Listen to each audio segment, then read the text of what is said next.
Hi everyone, welcome to our channel cloud computing in Telugu.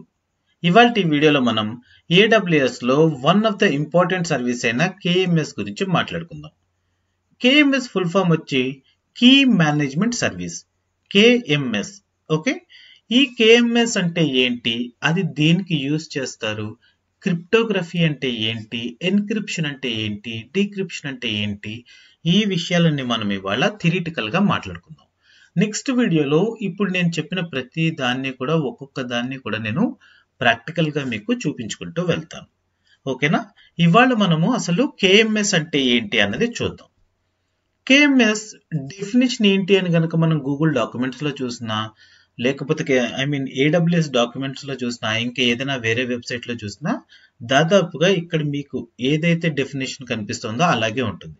AWS Key Management Service అంటే AWS KMS is a managed service that makes it easier for you to create and control the cryptographic keys that are used to protect your data. AWS Key Management Service అనేది ఏంటంటే it's a managed service that makes it easier for you to create and control the cryptographic keys that are used to protect your data. అంటే ఏంటంటే ఈ KMS అనేది ఏంటంటే ఒక managed service. Okay, ఈ managed service use చేసి మనం ఏం చేయొచ్చు, క్రిప్టోగ్రఫిక్ కీస్ ని క్రియేట్ చేయొచ్చు అండ్ వాటిని కంట్రోల్ చేయొచ్చు, వాటి లైఫ్ సైకిల్ మొత్తం మేనేజ్ చేయొచ్చు.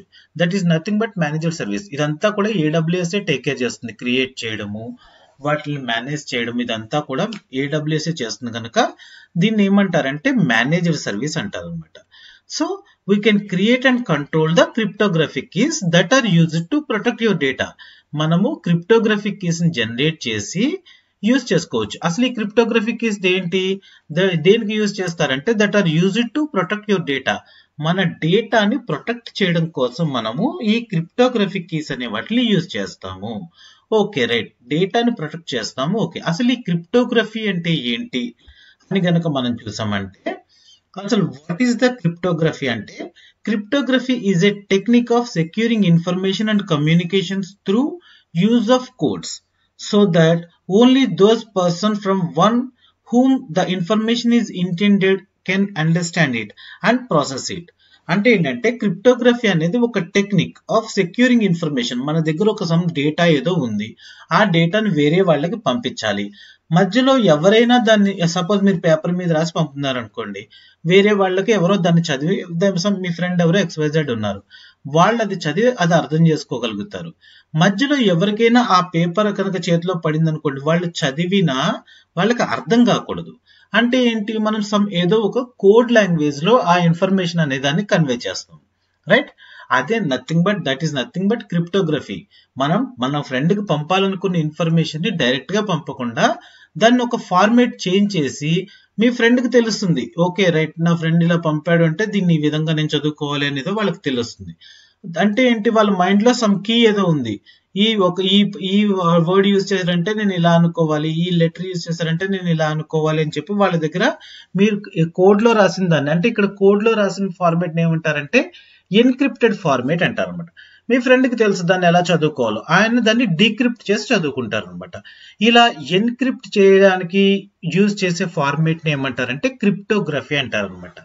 ఓకే, ఇలా చేయడానికి కావాల్సిన కీస్ ని AWS KMS ద్వారా మనము క్రియేట్ చేయొచ్చు. ఆ కీ ద్వారా మనము డేటాని ఎన్క్రిప్ట్ చేసి సెండ్ చేయొచ్చు. ఓకే, అలాగే దాని రిసీవర్ ఎవరు ఉంటారో వాళ్ళు దాన్ని అదే కీ గానీ లేకపోతే ఇంకొక ఏదైనా కీ గానీ, అంటే మనకి సిమెట్రిక్ అండ్ ఎసిమెట్రిక్ కీస్ అని ఉంటాయన్నమాట AWS KMS లో. ఓకే, దాని గురించి నేను టైం వచ్చినప్పుడు చెప్తాను.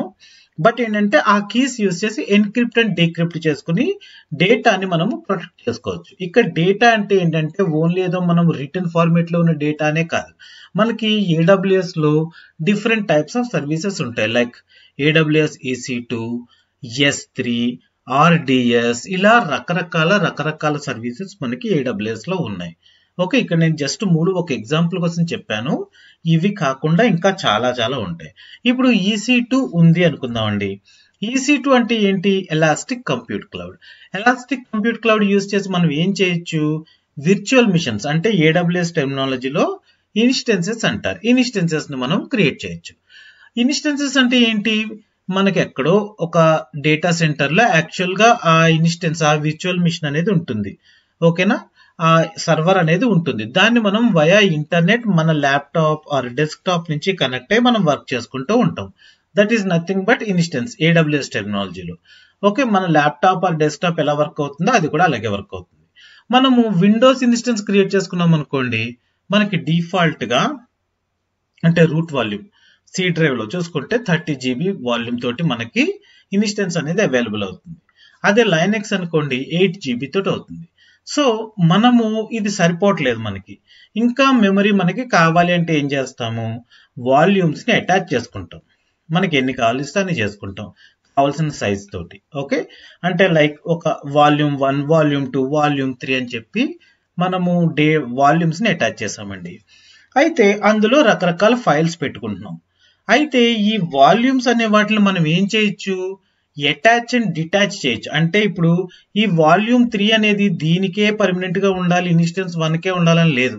ఇన్స్టెన్స్ 1 నుంచి దాన్ని మనం డిటాచ్ చేసేసి ఇన్స్టెన్స్ 2 కి అటాచ్ చేసేయచ్చు. అప్పుడు ఏమవుతుంది, ఇన్స్టెన్స్ 1 వాళ్ళు పెట్టుకున్న ఫైల్స్ ఏమైతే ఉన్నాయో అవన్నీ కూడా ఇన్స్టెన్స్ 2 యూజర్ ఎవరైతే ఉన్నారో వాళ్ళకి యాక్సెస్ అయిపోతాయి.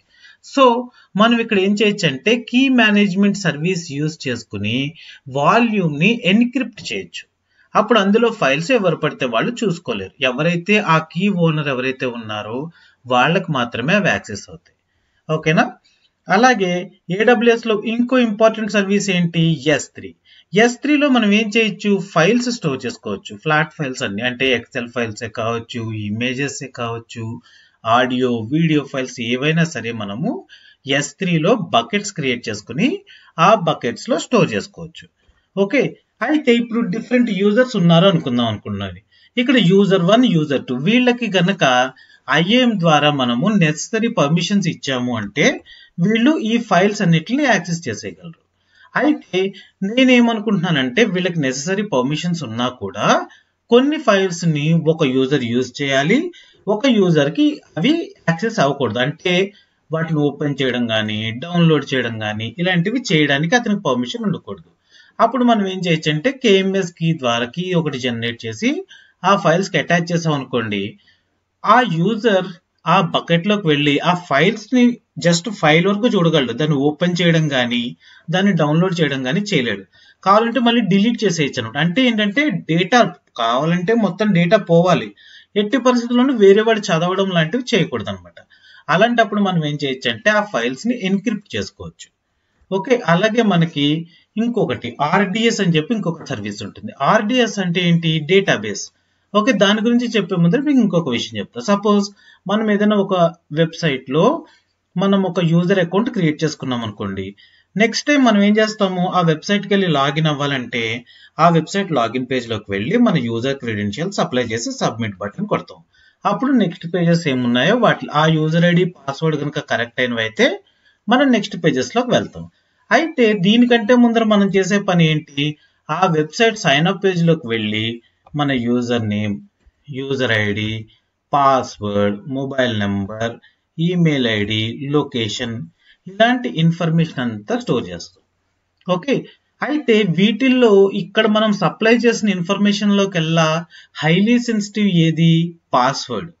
ఓకే, ఇప్పుడు మీరు ఏదైనా ఒక వీడియో పార్లర్లోనో ఎక్కడ ఇంటర్నెట్ కేఫ్లోనో ఎక్కడో కూర్చుని మీ గూగుల్ అకౌంట్ లోకి సైన్ ఇన్ అవుదామని చూసారనుకోండి, మీ మెయిల్ ఐడి ఏంటి అని అడుగుతుంది, మీరు సప్లై చేస్తారు, అది అందరికీ కనిపిస్తుంది.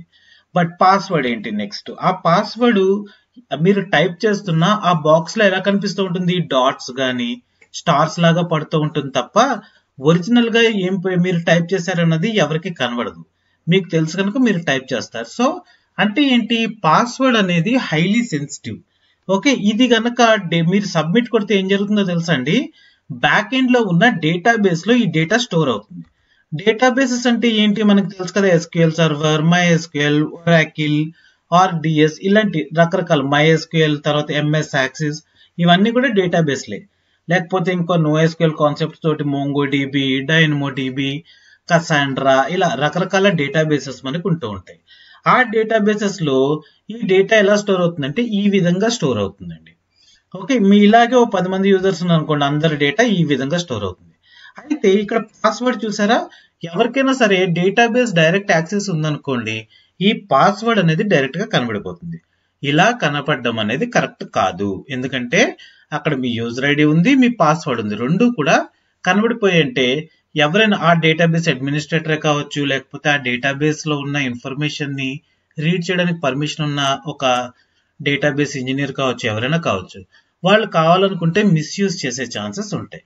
అందుకని ఏం చేస్తారంటే ఎప్పుడు కూడా డేటాబేస్ లో స్టోర్ అయ్యే ఈ పాస్వర్డ్ లాంటి ఇన్ఫర్మేషన్ ని, ఓకే, సెన్సిటివ్ ఇన్ఫర్మేషన్ అన్నమాట, దీన్ని ఏ విధంగా స్టోర్ చేయాలంటే ఎన్క్రిప్టెడ్ ఫార్మేట్ లో ఇలా స్టోర్ చేస్తారు. ఓకే, ఈ ఎన్క్రిప్టెడ్ ఫార్మేట్ లో ఎలా స్టోర్ చేస్తారు అంటే AWS లో ఉన్న KMS అంటే కీ మేనేజ్మెంట్ సర్వీస్ ని యూజ్ చేసుకుని మనం సప్లై చేస్తున్న ఇక్కడ ఈ టాప్ లో మీరు ఏదైతే పాస్వర్డ్ ఇచ్చారో దాన్ని ఎన్క్రిప్ట్ చేసి, ఇప్పుడు ఇక్కడ చూడండి, ఈ పాస్వర్డ్ అనేది మీరు చదవగలుగుతున్నారు, QRRER56542 అని సంథింగ్ ఏదో బ్లా బ్లా బ్లా ఉంది. అది ఏంటి అనేది మీరు అర్థం చేసుకోగలుగుతున్నారా? లేదు కదా. గుర్తు పెట్టుకోవడం కూడా అంత ఈజీ అయితే కాదు. గుర్తు పెట్టుకున్నా ఏం చేయలేరు, ఎందుకంటే మీరు మళ్ళీ అక్కడ పాస్వర్డ్ సప్లై చేసినప్పుడు మీ ఒరిజినల్ పాస్వర్డ్ సప్లై చేస్తేనే నెక్స్ట్ బ్యాక్ ఎండ్ వర్క్స్ అన్ని జరుగుతూ ఉంటాయి.